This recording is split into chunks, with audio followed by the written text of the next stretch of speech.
Boker Tov, everyone. Perek Tet, Mishnah Vav. Amar Rabbi Yoshua. Rabbi Yoshua says the following statement. Shamati, I heard, and he's going to say he heard opposite statements, and he wants to understand what these opposite statements mean. Shamati, shetemurata Pesach kereva. I heard that the temura, the exchanging of Korban Pesach, is offered. And basically the laws in the Torah tells us the laws of temura. There's a Masechet called Masechet temura as well. Let's say I dedicate animal 1 as a Korban. And then, I'm traveling to Yerushalayim and I see a nice shuk selling animals, and I say, you know what, that looks like a more healthier, nicer animal. I'm going to say that now, I'm going to buy, this one's the Korban instead of this one. No, instead. Now they both become Kadosh, they're both for Korbanot. So now, says Rabbi Yeshua, I heard that if you do this with a Korban Pesach, that other one is also offered. The second one, now that you make Korban Pesach, is offered, and even the first one. And then he heard, Utzmurata Pesach ena kereva. I heard another statement that first one is not offered.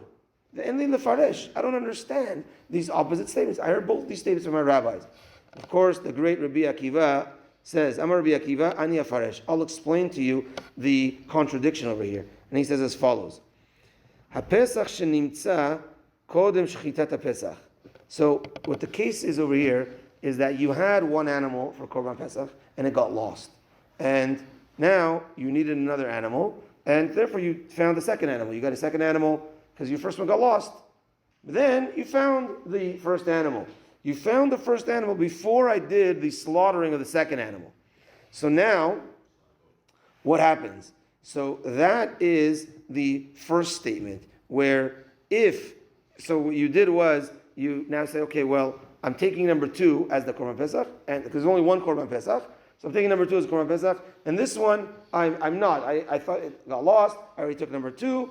2 is my Korban Pesach, and number 1, what's happening with number 1 essentially is I'm pushing it away, because I found it now alive, and now I'm saying, well, I just got number 2 already, so this one I'm not offering. So in that situation, says the Mishnah, Yir'eh ad sheyistayev. What do you do with that? Because it was dedicated for Korban Pesach. It should graze in the fields. Don't use it for your own benefit. Don't kill it. Don't let it graze until ad sheyistayev, until it's going to get a little bit older, and it will eventually get a blemish that will make it unfit for the Bet HaMikdash. It might fall, it gets a little bit old.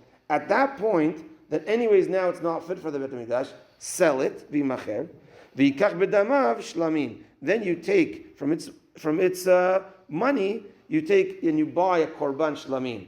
V'chen temurato. So too, if that animal you did a temura with that one, then that one as well. So here you have a situation where that one was kind of pushed away, and it's going to be offered on the Mizbech as a Korban Shlamim. So that's the explanation of case number 1, where it will be offered. It won't be offered as a Korban Pesach, but it will be offered as a Korban Shlamim.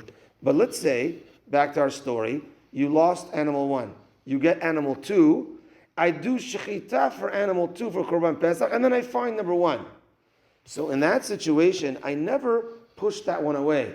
I never received it when I had 2 options and I took 2 over 1. It's kind of like pushing 1 away. Here, 1 wasn't around anymore. I did the shechita for number 2. Now 1 returned.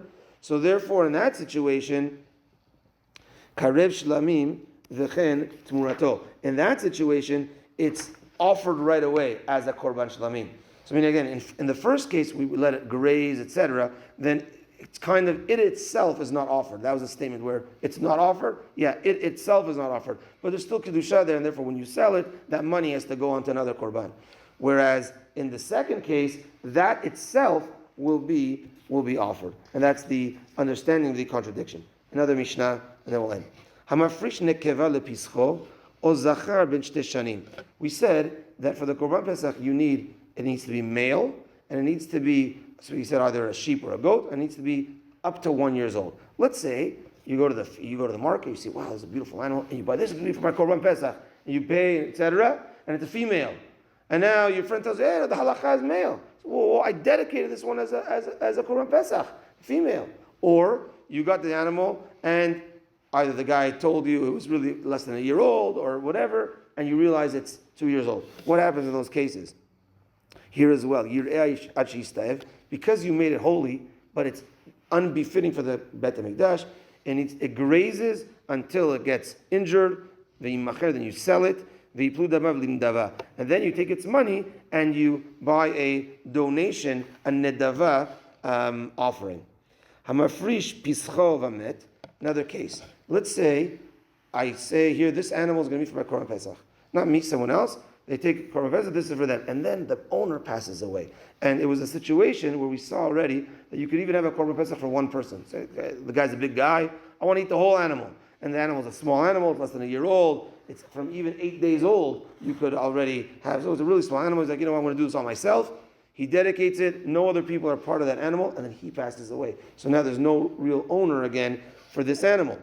Lo yevienu beno acharav l'shem Pesach. His child, who now inherits him, who inherits this animal, does not bring it as a Korban Pesach. Because it was only dedicated for the father, so the child, it's not like a full inheritance, but he does inherit this animal. You can't bring it as a Korban Pesach, because its owner, the one that it was dedicated for, passed away. Elo l'shem shlamim. But you bring it as an offering, a Korban shlamim. Baruch Adonai le'olam. Amen ve'amen. Rabbi Chananya.